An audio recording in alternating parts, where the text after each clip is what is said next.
Jadilah anak-anak yang hebat. Oke, hari ini Ibu ingin lihat ada tidak temannya yang tidak hadir hari ini? Ada. Siapa yang tidak hadir hari ini? Widya.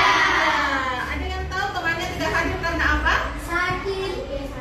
Widya sakit. Oh, ternyata Widya sakit. Ya, mudah-mudahan Widyanya cepat sembuh sehingga dia bisa kembali ke sekolah belajar bersama kita di sini. Ya. Nah, untuk hari ini sebelum kita memulai pembelajaran, Ibu ingin satu orang anak-anakku untuk memimpin doa. Kira-kira siapa yang bisa memimpin doa? Oke, Isam. Coba berdiri Isam, pimpin temannya untuk berdoa. Marilah kita membaca doa sebelum belajar. Bismillahirrahmanirrahim. Alhamdulillahirabbil alamin. Ar-Rahmanirrahim. Maliki yaumiddin. Iyyaka na'budu wa iyyaka nasta'in. Ihdinas siratal mustaqim.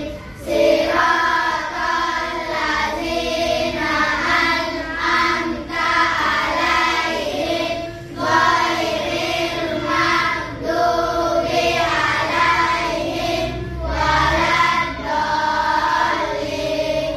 Amin. Bismillahirrahmanirrahim.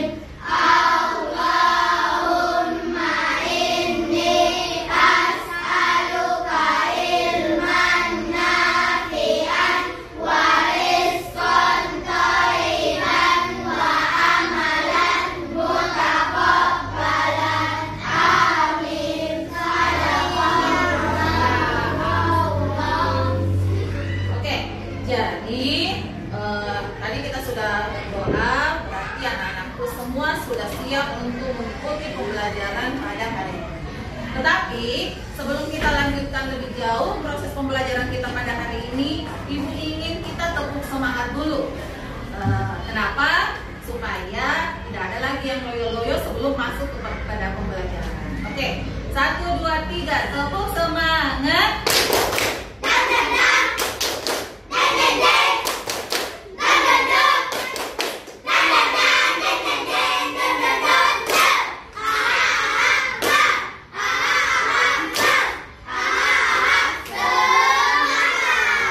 Sudah bersemangat semua hari ini?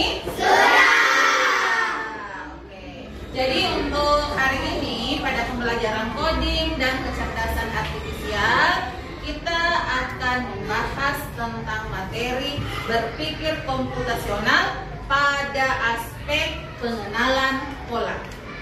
Ya, anak-anakku pernah dengar kata pola? Nah, menurut kalian pola itu yang bagaimana? Ada yang bisa? Ada yang bisa jawab? Menurut saya Bu Guru, pola adalah seperti ini. Coba angkat tangan yang bisa atau yang pernah mendengar apa itu pola. Ya, coba Adiba. Pola itu apa Adiba? Ada yang lain yang bisa? Oke, Isam. Gambar yang berulang-ulang menurut Isam. Nah, bagaimana itu pola? Apakah sama dengan jawaban Isam, yaitu gambar yang berulang? Nanti kita akan dapat jawabannya setelah kita membahas lebih jauh. Jadi, tujuan pembelajaran kita pada hari ini yaitu mengidentifikasi pola dalam kehidupan sehari-hari. Mengidentifikasi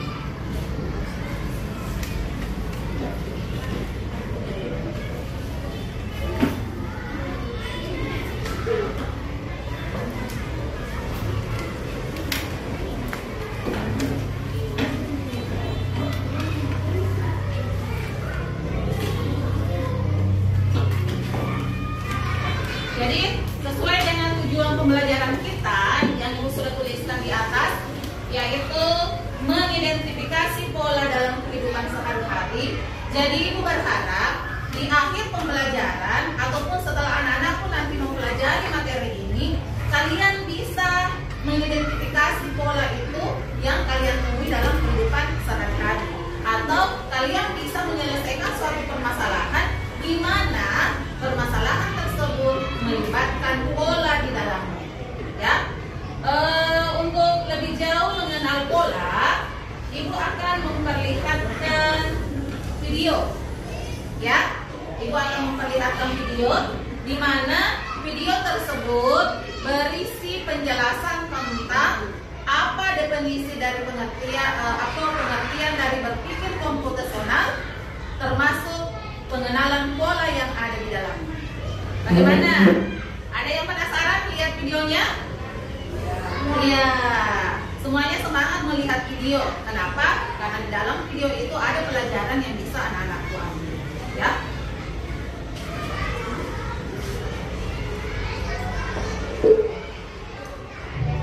Hai teman kece, coba tebak apa artinya computational thinking atau berpikir komputasional? Adakah yang bermata jeli dan melihat kata komputasional di sini? Jadi mungkin ada hubungannya dengan komputer ya? Iya, betul sekali. Jempol buat kamu yang sudah menebak dengan benar. Berpikir komputasional adalah proses berpikir untuk menyelesaikan masalah dengan efektif dan efisien. Dalam ilmu komputer, proses berpikir ini dilakukan sebelum mulai menulis coding atau pemrograman. Jika sudah direncanakan dengan baik, maka coding yang ditulis akan sesuai dengan kebutuhan dan dapat diselesaikan dengan cepat dan tepat. Tapi ternyata berpikir komputasional juga bisa dilakukan tanpa komputer dan tanpa internet loh. Malah sebenarnya kita pun sudah menerapkannya dalam kehidupan sehari-hari, mulai dari menggosok gigi, mencatat ringkasan pelajaran, hingga menyiapkan tas untuk sekolah besok. Wah, kalau kita sudah bisa menerapkannya setiap hari, berarti kita semua sudah mahir dong. Belum tentu.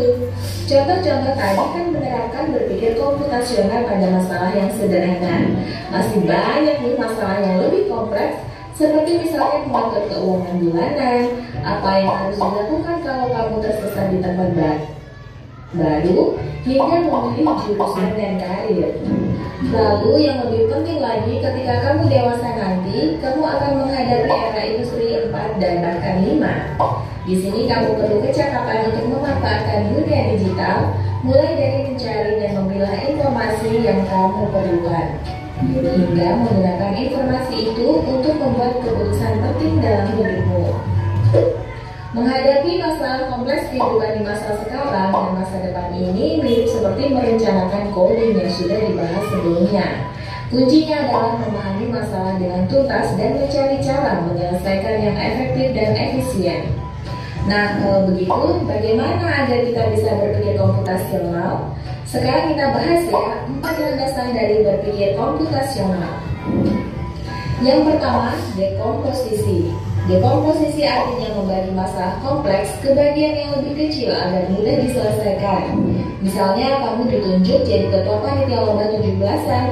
Maka untuk memudahkan pelaksanaan, kamu bisa menunjuk panitia bagian acara, konsumsi, publikasi, keamanan, dan lainnya.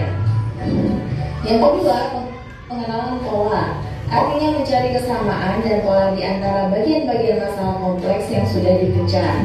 Misalnya kamu hendak melipat dan menyimpan jemuran di rumah, maka kamu perlu bisa mengenali jemuran milik ayah, ibu, kamu, adik, dan milik bersama seperti spray, handuk, dan lainnya. Ini karena jemuran-jemuran itu perlu disimpan di tempat yang berbeda. Yang ketiga, abstraksi. Artinya fokus pada informasi yang penting saja, mengabaikan detil yang tidak diperlukan. Misalnya kamu hendak menceritakan pengalamanmu berwisata ke luar kota. Tentunya kamu mengalami banyak hal dari mulai berangkat di bus, berfoto bersama, makan di restoran, menginap di hotel, hingga perjalanan pulang. Tapi nggak mungkin kan kamu ceritakan semua kejadian dengan detail pada teman-temanmu. Pasti mereka bosan kalau kelamaan. Jadi kamu harus menyaring beberapa kejadian yang menarik saja untuk diceritakan pada teman. Yang terakhir, algoritma. Artinya membuat langkah-langkah penyelesaian atau membuat aturan yang diikuti untuk menyelesaikan masalah. Misalnya kamu diberi harus buru-buru karena ibu sudah mau memasak dengan minyak goreng itu. Nah, kalau seperti ini, satu cara yang efisien misalnya mulai dengan mengambil barang yang paling dekat dari pintu masuk hingga terakhir yang paling dekat dengan kasir. Nah, itu dia 4 landasan berpikir komputasional yang perlu diterapkan untuk memecahkan masalah yang kompleks. Lalu berikutnya, apakah ada cara untuk mengasah kemampuan berpikir komputasional? Tentu ada. Selain bisa coba kamu terapkan ke masalah sehari-harimu, kamu bisa juga latihan 3 kelompok anak yang akan diantarkan ke 3 tujuan berbeda. Bis berhenti pertama di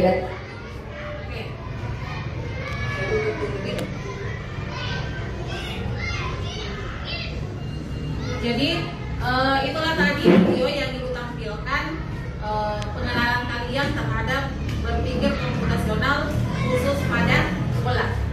Sebelum lebih jauh membahas tentang pengenalan pola yang merupakan bagian dari berpikir komputasional, di sini ibu akan membagikan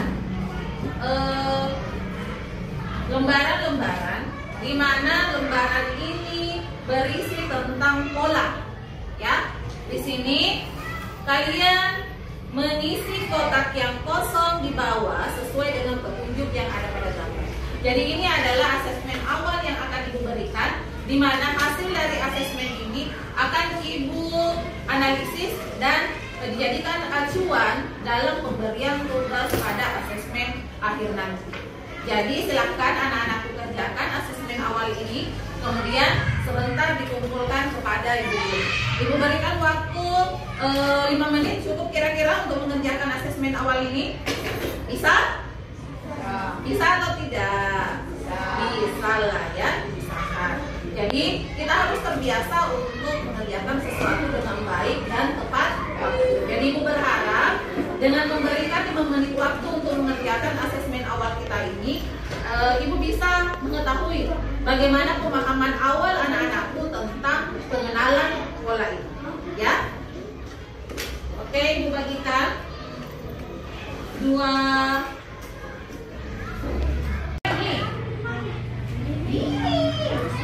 Hah?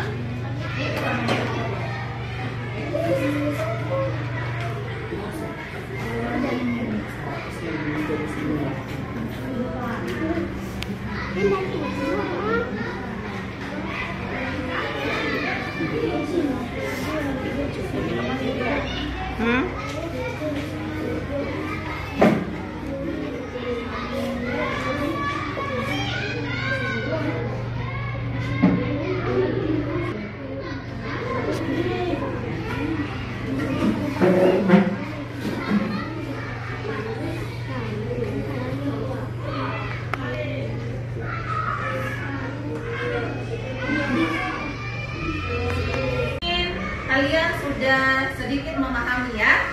Oke. Nah, sebelum kita membahas tentang pengenalan pola lagi, ada yang bisa menyebutkan atau menjelaskan pengertian berpikir komputasional berdasarkan video yang kalian tonton tadi. Oke, siapa yang bisa jelaskan? Coba acungkan tangannya. Oke, coba Humaira, berpikir komputasional itu apa enggak?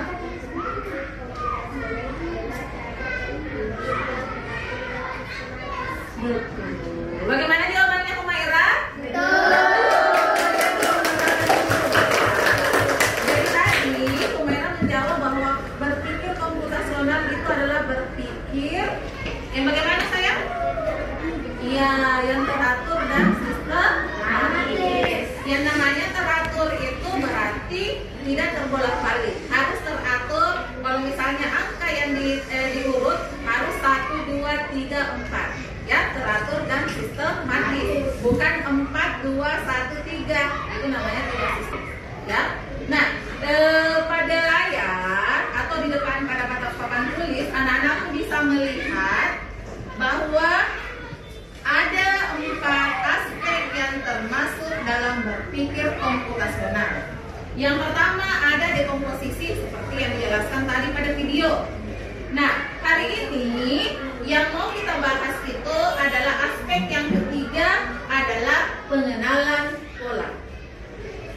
Di kelas 4 yang lalu mungkin anak-anakku sudah mempelajari tentang pola bilangan atau pola gambar. Ada yang masih ingat materi kelas 4 tentang pola bilangan? Masih ingat. Ini hampir sama, ya. Pola yang ditampilkan pada pengenalan pola pada berpikir komputasional adalah proses identifikasi pola atau kesamaan yang berulang. Jadi ada pola yang berulang. Nah, ketika tadi anak-anakku mengerjakan asesmen awal, ada polanya kan yang diberikan? Ada. Pola yang diberikan berupa pola bilangan berdasarkan kesamaan apa? Kesamaan apa yang dijadikan patokan? Betul, kesamaan warna. Kalau tadi warna merah berarti mewakili angka berapa? 1. Kemudian warna kuning? 2. 3. Hijau? 3. Biru? 4. Ya, biru 4. Nah, ketika diberikan pola yang berbeda, misalnya warna biru dulu, baru kuning, baru hijau, terakhir merah. Berarti apakah angkanya juga ikut berubah? Ya. Ikut berubah atau tidak? Ya. Berdasarkan pola warnanya. Kan kita mengikuti pola warna. Dimana kalau warna merah mewakili angka 1, warna kuning mewakili angka 2, warna hijau mewakili angka 3, dan warna biru mewakili angka 4. Iya. Nah, sekarang coba anak-anakku perhatikan. Coba kita cek dulu yang terakhir, pola warna yang terakhir. Di sini ada warna merah. Tadi masih ingat warna merah mewakili angka berapa? 1. Berarti di sini dituliskan angka berapa? 1. Warna hijau tadi mewakili angka berapa? 3. Ingat, mewakili angka berapa? 2. Kuning. 2. Biru? 4. Hijau? 3. Iya. Jadi seperti itu juga pola atau kesamaan yang berulang yang bisa jadi terjadi dalam kehidupan sehari-hari anak-anakku. Ya? Nah, sama halnya kalau ibu mengatakan, berdasarkan video tadi, ada contoh yang diberikan berupa pola pakaian ketika kalian melipat. Ya? Kalau anak-anakku membantu mamanya, ibunya, bundanya di rumah melipat pakaian, biasanya pakaian siapa yang kalian lipat? Pakaian sendiri. Ada yang membantu melipat pakaian orang tuanya? Pakaiannya ibu. Kalau melipat pakaian orang tuanya, apakah ditempatkan di tempat yang sama dengan pakaian kalian sendiri? Tidak. Biasanya pakaiannya orang tua digabung dengan pakaiannya orang tua, pakaian anak-anak digabung dengan pakaian anak-anak. Berarti di situ di dalamnya ada pola. Pakaian ayahnya digabung dengan pakaian ayahnya, pakaian ibunya juga seperti itu, adiknya, kakaknya, atau kalian sendiri. Berarti ada pola pakaian ayah, pakaian ibu, pakaian adik, pakaian kakak, dan pakaian sendiri. Ketika langsung melipat, didapatkan pakaian adik. Apakah ditempatkan di pakaiannya ayah? Tidak, tapi ketika pakaiannya sudah dilipat, ditumpuk di atas pakaiannya siapa? Adik. Karena polanya pakaian tersendiri mulai dari ayah, ibu, kakak, adik, dan kita sendiri.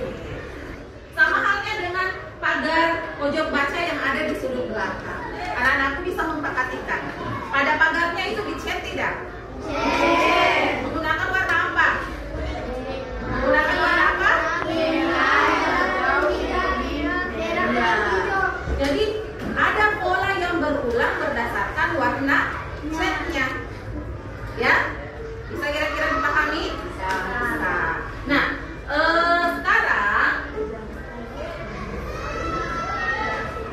sekarang ibu akan bagikan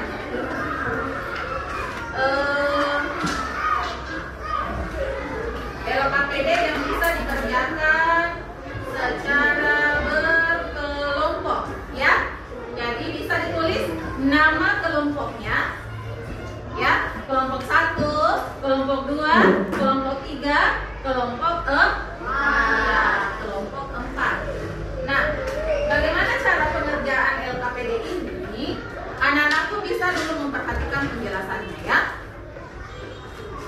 Ada decoding alfabet atau huruf. Isi setiap kotak kosong di bawah sesuai dengan petunjuk yang ada pada gambar dan temukan kalimat rahasia. Di sini ada gambar warna merah, lingkaran berwarna merah mewakili huruf A. Segitiga berwarna kuning mewakili huruf D. Tanda panah ke kiri berwarna hijau mewakili huruf J.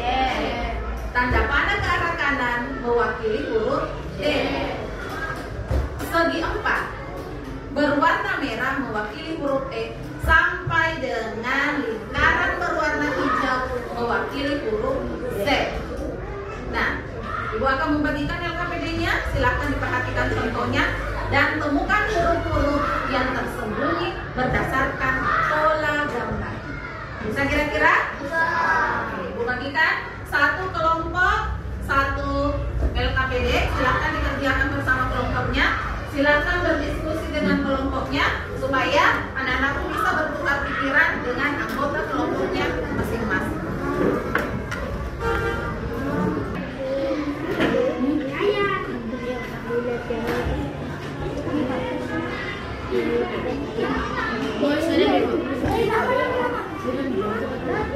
Nama kelompok.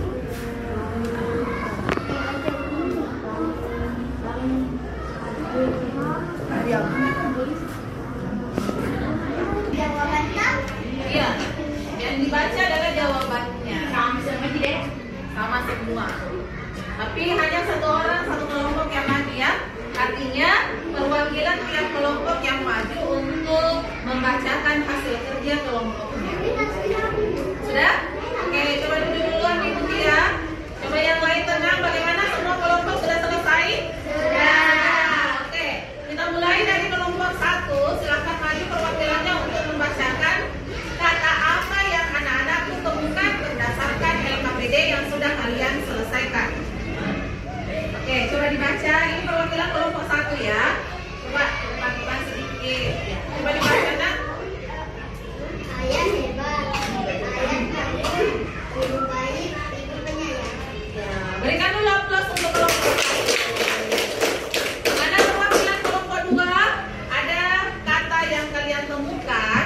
Oke, Umaira silahkan maju. Siapa tahu yang ditemukan oleh kelompok 2 beda dari kelompok 1. Ya, coba kita dengarkan kata apa yang ditemukan. Ayah hebat, Kalimat, ya. ibu baik, ibu penyayang. Betul. Berikan juga aplaus. Sekarang kelompok 3. Coba siapa yang bisa mewakili kelompok 3 untuk membacakan hasil kerja kelompoknya. Ayah hebat, ayah tangguh, ibu baik, ibu penyayang. Oke, sekarang kelompok 4, ya. Silahkan maju. Silahkan maju. Ayah hebat, ayah tangguh, ibu baik, ibu penyayang. Oke. Berikan dulu aplaus untuk kelompok 3 dan kelompok 4. Nah, sekarang coba diperhatikan dulu. Apakah ada hasil kerja kelompoknya yang berbeda dengan kelompok yang lain? Ya. Jadi dari tugas yang kalian kerjakan secara berkelompok, ada ternyata kalimat-kalimat hebat yang tersembunyi di dalam pola-pola yang Ibu berikan. Ya, yang pertama, kalau kita lihat hasil kerja kelompoknya, oke, Ibu pinjam dulu kelompok 2. Yang pertama, kalimat yang ditemukan ayah hebat. Ya, kalimat kedua yang ditemukan ayah tangguh. Kalimat ketiga, ibu baik. Dan kalimat keempat adalah ibu penyayang. Sama semua? Sama. Nanti anak-anakku sudah memahami bagaimana penggunaan pola di dalamnya. Ya? Oke. Nah, untuk lebih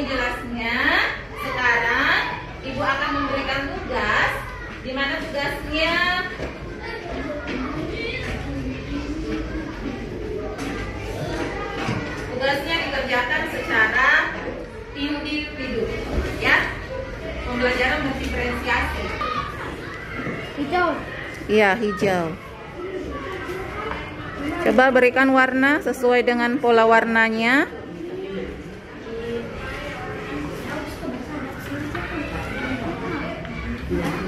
Sama sih, sama.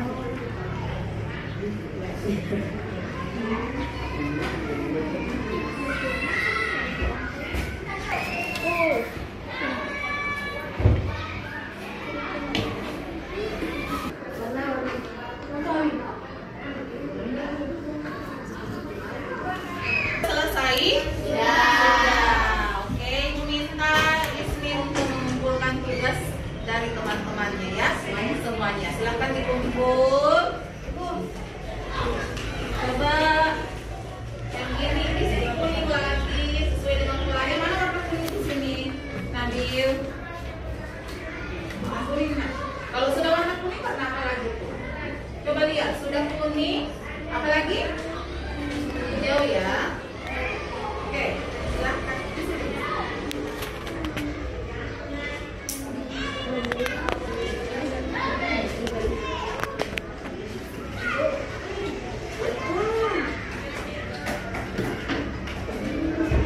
Sudah, Nabil?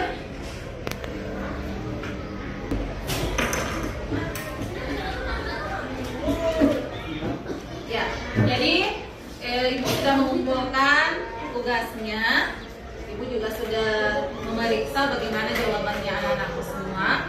Nah, untuk hari ini pembelajaran kita akan kita tutup. Tetapi sebelum Ibu tutup, bagaimana perasaannya hari ini belajar coding? Senang. Suka dengan warna-warnanya tadi? Suka. Jadi tadi yang kita pelajari adalah pengenalan pola dengan menggunakan warna, terutama dengan teman kita, ya. Teman kita ini adalah teman yang memiliki sedikit keterbatasan, tetapi memiliki banyak kelebihan, ya. Buktinya temannya bisa mengetahui bahwa oh setelah warna kuning saya akan memberikan warna hijau, setelah warna hijau akan diberikan warna biru sesuai dengan pola warna yang Ibu berikan, ya. Nah, untuk pembelajaran selanjutnya kita akan membahas tentang abstraksi, ya. Tadi di video ada kan? Ada dekomposisi, ada abstraksi, ada pengenalan pola. Jadi Ibu anggap pembelajaran pengenalan pola pada hari ini sudah selesai. Tetapi sebelum kita tutup, pengenalan pola itu pengertiannya adalah ya pola atau gambar atau kesamaan yang berulang. Ibu berharap materi yang kita pelajari hari ini bermanfaat dan anak-anakku bisa menerapkannya dalam kehidupan sehari-hari, terutama jika anak-anakku mendapati suatu permasalahan dan bisa kita selesaikan dengan cara pengenalan pola. Ibu akhiri dengan ucapan Assalamualaikum